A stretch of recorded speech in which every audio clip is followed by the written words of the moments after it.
ಜೈಲಿನ ಕರ್ಮಕಾಂಡಗಳು ಒಂದೊಂದಾಗೆ ಬಯಲಾಗ್ತಾ ಇದ್ದ ಹಾಗೆ ಮುಖ್ಯಮಂತ್ರಿಗಳು ಕೂಡ ಇದಕ್ಕೆ ಸಂಬಂಧಪಟ್ಟ ಹಾಗೆ ರಿಯಾಕ್ಟ್ ಮಾಡಿದ್ದಾರೆ. ತಪ್ಪು ಮಾಡಿದವರ ಮೇಲೆ ಕಠಿಣ ಕ್ರಮಕ್ಕೆ ಸೂಚನೆಯನ್ನ ಕೊಟ್ಟಿದ್ದೀನಿ. ವಿಜಯನಗರದಲ್ಲಿ ಸಿಎಂ ಸಿದ್ದರಾಮಯ್ಯನವರ ಹೇಳಿಕೆ ಇದು. ಮುಂದೆ ಈ ರೀತಿ ಆಗದಂತೆ ಕ್ರಮ ಕೈಗೊಳ್ತೀವಿ. ಆ ರೀತಿ ಯಾರು ಮಾಡಿದಾರೋ ಕ್ರಮ ಆಗುತ್ತೆ. ಅವಕಾಶ ಮಾಡಿಕೊಟ್ಟವರ ವಿರುದ್ಧ ಕೂಡ ಕ್ರಮ ಆಗುತ್ತೆ. ಕಠಿಣ ಕ್ರಮ ತೆಗೆದುಕೊಳ್ತೀವಿ ಅಂತ ಸಿದ್ದರಾಮಯ್ಯನವರ ಹೇಳಿಕೆಯನ್ನ ಕೊಟ್ಟಿದ್ದಾರೆ. ನಮ್ಮ ದುರಂತ ಹೇಗಿದೆ ಅಂತ ಅಂದ್ರೆ ಈ ರೀತಿಯಾಗಿ ಮೋಜು ಮಸ್ತಿ ಮಾಡೋಕೆ ಅವಕಾಶ ಮಾಡಿಕೊಟ್ಟವ್ರು ಯಾರು, ಅದೆಲ್ಲ ಹೇಗೆ ವ್ಯವಸ್ಥೆ ಇತ್ತು ಅದ್ರ ಬಗ್ಗೆ ತನಿಖೆ ಮಾಡ್ರೋ ಅಂದ್ರೆ ವಿಡಿಯೋ ಹೆಂಗ್ ಹೊರಗೆ ಬಂತು ಅನ್ನೋದ್ರ ಬಗ್ಗೆನೇ ಹೆಚ್ಚಿಗೆ ತಲೆ ಕೆಡಿಸ್ಕೊಂಡಿದ್ದಾರೆ ನಮ್ಮ ಪೊಲೀಸರು, ಅಧಿಕಾರಿ ವರ್ಗ, ಜೊತೆಗೆ ಸರ್ಕಾರ ಕೂಡ. ಈಗಲೂ ಅಷ್ಟೇನೆ ಬಹುಶಃ ಸರ್ಕಾರ ತಲೆ ಕೆಡಿಸ್ಕೊಂಡಿರೋದು ಪರಪ್ಪನ ಅಗ್ರಹಾರದ ಕರ್ಮಕಾಂಡದ ವಿಚಾರವಾಗಿ ಅಲ್ಲ, ವಿಡಿಯೋಗಳು ಹೆಂಗ್ ಹೊರಗೆ ಬಂದು ಅನ್ನುವಂಥ ವಿಚಾರವಾಗಿನೇ ಅಂತ ಕಾಣಿಸುತ್ತೆ. ಇದೇನು ಹೊಸ ಡೈಲಾಗ್ ಅಲ್ಲ.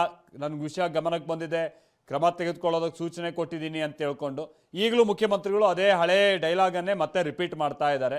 ಬಟ್ ನಿಜಕ್ಕೂ ಕ್ರಮ ಆಗುತ್ತಾ? ಪರಪ್ಪನ ಅಗ್ರಹಾರ ಸುಧಾರಿಸುತ್ತಾ? ಅಲ್ಲಿಗೆ ಹೋಗುವಂಥ ಕೈದಿಗಳು ಮನವರಿಕೆ ಮಾಡಿಕೊಂಡು ಅವರ ಅಂಥ ಕೃತ್ಯಗಳಿಂದ ಹೊರಬರೋದಕ್ಕೆ ಅವಕಾಶ ಮಾಡ್ಕೊಳ್ಬೇಕಾದಂಥ ವಾತಾವರಣ ಮುಂದೆ ಆದರೂ ಸೃಷ್ಟಿ ಆಗುತ್ತಾ ನೋಡ್ಬೇಕಿದೆ.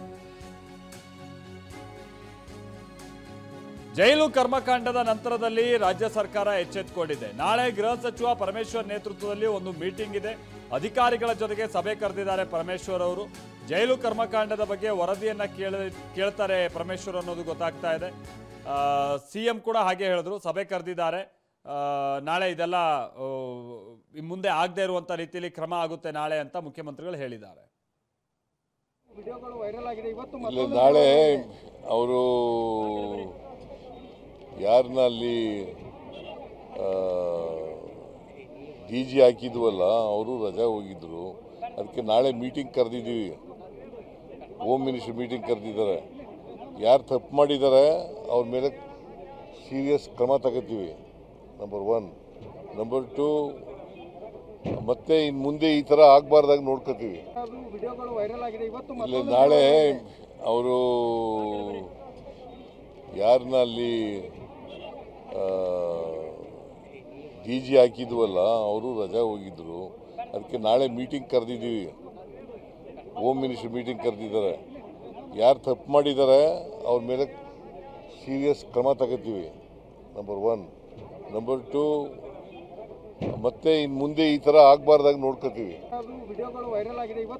ನಾಳೆ ಅವರು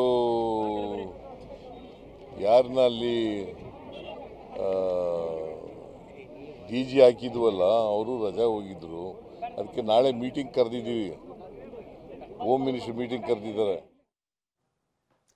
ನಿನ್ನೆ ತನಕ ನೀವು ಒಂದಷ್ಟು ವಿಡಿಯೋಗಳನ್ನ ಗಮನಿಸಿರ್ತೀರ. ಅದರಲ್ಲಿ ಟೆರರಿಸ್ಟು ಇದ್ರು, ಸ್ಮಗ್ಲಿಂಗ್ ಮಾಡ್ಕೊಂಡು ಒಳಗೆ ಹೋದಂಥವ್ರು ಇದ್ರು, ಸೀರಿಯಲ್ ರೇಪಿಸ್ಟ್ಗಳು ಕೂಡ ಇದ್ರು. ಈಗ ಮುಂದುವರೆದ ಭಾಗವಾಗಿ ಮತ್ತೊಂದಷ್ಟು ವಿಡಿಯೋಗಳು TV9ಗೆ ಲಭ್ಯ ಆಗ್ತಾ ಇದೆ. ಜೈಲಿನಲ್ಲಿ ಮದ್ಯ ಕುಡಿದು ಕೈದಿಗಳು ಹೆಂಗೆ ಭರ್ಜರಿ ಡ್ಯಾನ್ಸ್ ಮಾಡ್ತಾ ಇದ್ದಾರೆ. ಬಹುಶಃ ಹೊರಗಡೆನೂ ಇಂಥ ಡ್ಯಾನ್ಸ್ ಮಾಡೋಕೆ ಅವ್ರಿಗೆ ಅವಕಾಶ ಇಲ್ವೋ ಏನೋ, ಎಲ್ಲಿ ಯಾರು ಮಚ್ಚಿಸ್ತಾರೆ ಮತ್ತೊಂದು ಅನ್ನುವಂಥ ಭಯದಲ್ಲಿ ಸ್ವಲ್ಪ ತಗ್ಗಿ ಬಗ್ಗಿ ಇದ್ರು ಏನೋ. ಜೈಲಿನೊಳಗೆ ಇನ್ನೂ ಆರಾಮಾಗಿದ್ದಾರೆ ಅವರೆಲ್ಲ. ಜೈಲಿನಲ್ಲಿ ಮದ್ಯ ಸೇವಿಸಿ ಕೈದಿಗಳಿಂದ ಜೋರು ಡ್ಯಾನ್ಸ್ ಹೆಂಗ್ ನಡೀತಾ ಇದೆ ನೋಡಿ. ಇಲ್ಲಿ ನಾನ್ ವೆಜ್ಜು, ಮದ್ಯ, ಫುಲ್ ಮೋಜು ಮಸ್ತಿ, ಡ್ರಮ್ಮು ತಟ್ಟೆನೆಲ್ಲ ಹಿಡ್ಕೊಂಡು ಹೆಂಗೆ ಮ್ಯೂಸಿಕ್ ಬ್ಯಾಂಡ್ ರೀತಿಯಾಗಿ ಮಾಡ್ಕೊಂಡಿದ್ದಾರೆ ನೋಡಿ.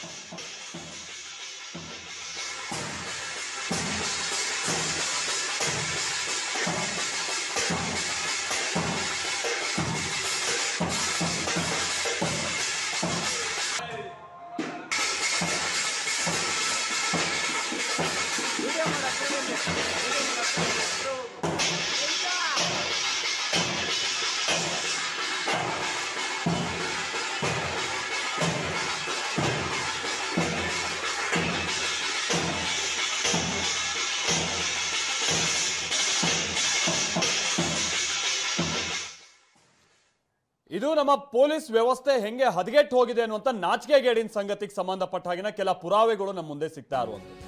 ದುಡ್ಡು ಕೊಡ್ತಾರೆ ಅಂತಂದ್ರೆ ಕೆಲ ಅಧಿಕಾರಿಗಳು ಎಂತ ಹೇಸಿಗೆ ತಿನ್ನೋಕ್ಕೂ ಕೂಡ ಇವ್ರು ಹೇಸೋರಲ್ಲ ಅನ್ನೋದಕ್ಕೆ ಈ ವಿಡಿಯೋಗಳು ಸಾಕ್ಷಿ ಆಗ್ತಾ ಇದೆ. ಇಂಥವ್ರಿಂದ ನಾವು ಯಾರಾದ್ರೂ ಕಷ್ಟ ಅಂತೋದವರಿಗೆ ನ್ಯಾಯ ನೀತಿ ಸಿಗೋದಕ್ಕೆ ಸಾಧ್ಯನಾ? 2023 ವಿಡಿಯೋ ಅಂತ ಅದ್ರ ಮೇಲೆ ಸುಳ್ಳು ಬೇರೆ ಕತೆ ಕಟ್ಟೋ ಕೆಲಸ ಆಗ್ತಾ ಇದೆ. ಇದೆಲ್ಲ 2023 ವಿಡಿಯೋ ಅಂತೆ. ಇವ್ರು ಹೇಸಿಗೆ ಗಟ್ಟಿದ ಕೆಲಸ ಮಾಡೋದಲ್ಲದೆ ಅದಕ್ಕೆ ಇವ್ರು ಕೊಡ್ತಾ ಇರುವಂಥ ಕಾರಣ ಅಂದ್ರೆ ಅಥವಾ ಅದಕ್ಕೆ ಸ್ಪಷ್ಟನೆ ಅಂದ್ರೆ ಇದು 2023 ಹಳೆ ವಿಡಿಯೋಸ್ ಇದೆಲ್ಲ ಅಂತ. ನೋಡು ಅಲ್ಲಿ ನಾಲಾಯಕಗಳು ಹೆಂಗೆ ಸುಳ್ಳು ಹೇಳ್ತಾ ಇದ್ದಾರೆ ಅನ್ನುವಂಥದ್ದು ಗೊತ್ತಾಗ್ತಾ ಇದೆ. 2025ರ ವಿಡಿಯೋನೇ ಇದೆಲ್ಲವೂ ಕೂಡ, ಅದರಲ್ಲೂ ಕೆಲ ವಿಡಿಯೋಗಳಂತೂ. ಯಾಕಿದನ್ನ ಬಹಳ ಖಚಿತವಾಗಿ ನಾವು ಹೇಳ್ತೀವಿ ಅಂತ ಅಂದ್ರೆ, ಅಲ್ಲಿ ಓರ್ವ ಆಕ್ಟರ್ ತರುಣ್ ರಾಜಿನ ವಿಡಿಯೋ ನೀವು ನೋಡ್ಬೋದು. ಆತ ಕೂಡ ಈ ವಿಡಿಯೋ ಕಾಲ್ ಮಾಡ್ಕೊಂಡು ಏನೋ ಸಿನಿಮಾ ಎಲ್ಲ ನೋಡ್ತಾ ಇದ್ದ. ಆತ ಮೊನ್ನೆ ಅರೆಸ್ಟ್ ಆಗಿರೋದು ಮಾರ್ಚ್ನಲ್ಲಿ.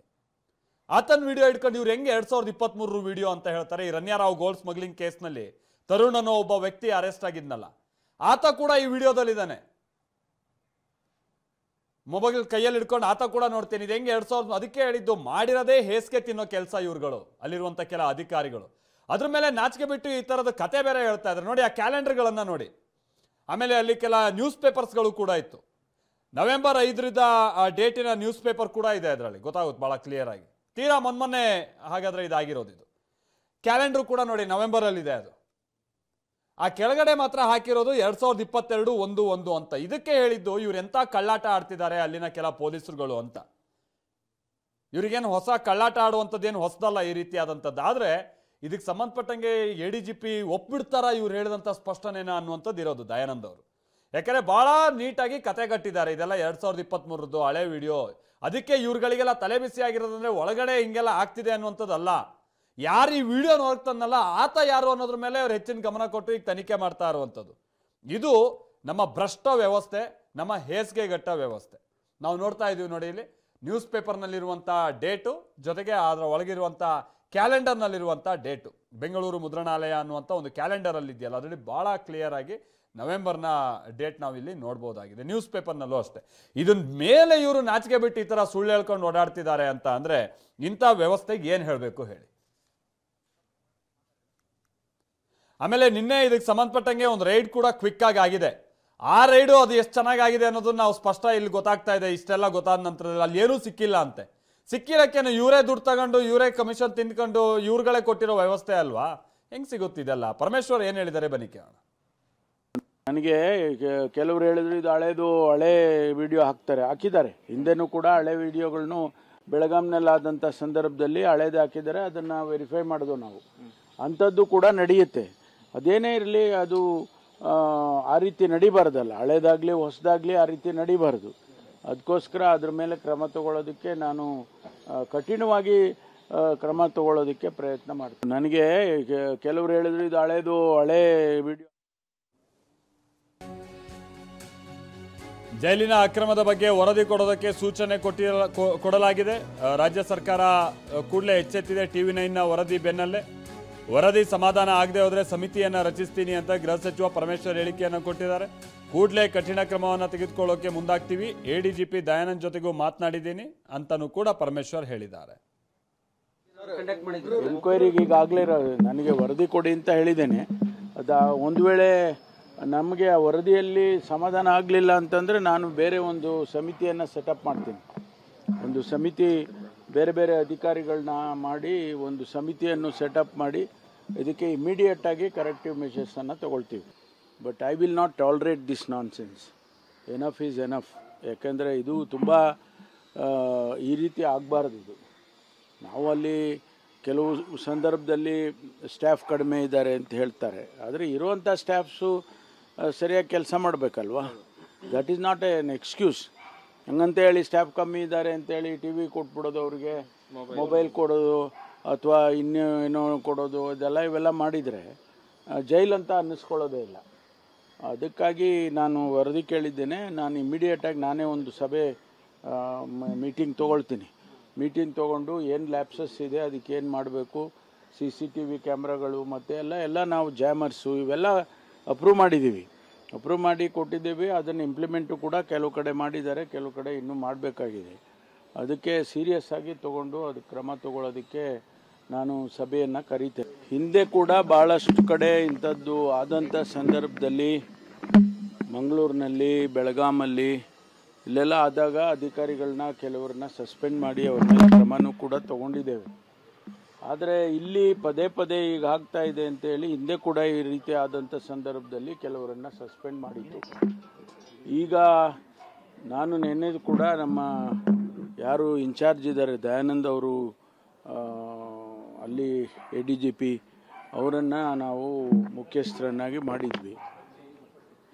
ಅವರು ನೆನ್ನೆ ಏನೋ ರಜೆ ಇದ್ದಾರೆ ಅಂತ ಇದ್ದರು. ನಾನು ಮಾತಾಡಿದೆ ಅವರಿಗೆ, ಪದೇ ಪದೇ ಈ ರೀತಿ ಆಗ್ತಾ ಇದೆ. ಯಾರು ಇದಕ್ಕೆ ಹೊಣೆ ಆಗ್ತಾರೆ, ಯಾರು ಸೂಪರ್ಡೆಂಟ್ ಇದ್ದಾರೆ, ಯಾರು ಕೆಳಗಿನ ಲೆವೆಲ್ಲಿನ ಅಧಿಕಾರಿಗಳಿದ್ದಾರೆ, ಅವ್ರ ಮೇಲೆ ಇಮಿಡಿಯೇಟಾಗಿ ಕ್ರಮ ತಗೊಳ್ಬೇಕು, ನನಗೆ ವರದಿಯನ್ನು ಕೊಡಬೇಕು ಅಂತ ನೆನ್ನೆ ಕೇಳಿದ್ದೇನೆ. ಸರ್, ಈಗ ಉಗ್ರ ಕೈಯಲ್ಲಿ ಮೊಬೈಲ್ ಇದೆ ಅಂತ ಅದು ನಮಗೆ ಆತಂಕ ಅಲ್ವ ಸರ್? ಖಂಡಿತವಾಗಿ ಯಾರ ಕೈಲೂ ಇರಬಾರ್ದು, ಅದು ಜೈಲಿನಲ್ಲಿರೋರ ಕೈಲಿ ಯಾರ ಕೈಲೂ ಇರಬಾರ್ದು. ಬರೀ ಉಗ್ರ ಅಂತಾನೆ ಅಲ್ಲ, ಯಾರು ಕೂಡ ಮೊಬೈಲ್ ಆಗಲಿ ಅಲ್ಲಿನ ಈ ಥರದ್ದು ಫೆಸಿಲಿಟೀಸ್ನೆಲ್ಲ ಅವರಿಗೆ ಕೊಡೋದಾದರೆ ಮತ್ತು ಜೈಲ್ ಅಂತ ಅನ್ನಿಸ್ಕೊಳ್ಳೋದೇ ಇಲ್ಲ ಅದು. ಅದಕ್ಕೆ ನಾನು ಸೀರಿಯಸ್ ಆಗಿ ತೊಗೊಂಡು ಇದನ್ನು ಒಂದು ಸಮಿತಿಯನ್ನು ರಚನೆ ಮಾಡಿ, ಇಲ್ಲಿ ಯಾಕೆ ಈ ರೀತಿ ಪದೇ ಪದೇ ಇಲ್ಲಿ ಬೆಂಗಳೂರಿನಲ್ಲಾಗುತ್ತೆ, ಬೆಳಗಾಂನಲ್ಲಾಗುತ್ತೆ, ಮಂಗಳೂರಲ್ಲಾಗುತ್ತೆ, ಈ ಥರ ಎಲ್ಲ ಆಗಬಾರ್ದು ಇದು. ಅದಕ್ಕೋಸ್ಕರ ಅದನ್ನು ಸೀರಿಯಸ್ ಆಗಿ ತೊಗೊಂಡು ಅದಕ್ಕೇನು ಕ್ರಮ ಮಾಡಬೇಕೋ ಅದನ್ನು ಮಾಡ್ತೀನಿ.